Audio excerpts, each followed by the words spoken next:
Let's say, for example, I want to add this green screen subscribe video or this one.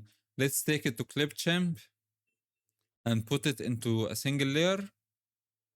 Add it as a layer here and come here. Let's make it smaller. Move it to this side.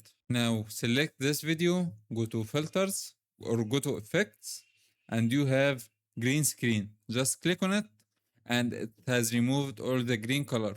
If you can enable your XMP profile on MSI B450 motherboards.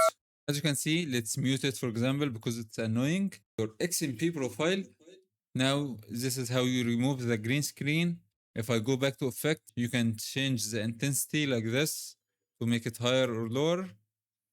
And you can also change the color that you want to remove, if it's red or blue. If this color was not green, if it was blue, for example, you can remove it by select blue here. It's going to remove this blue color here.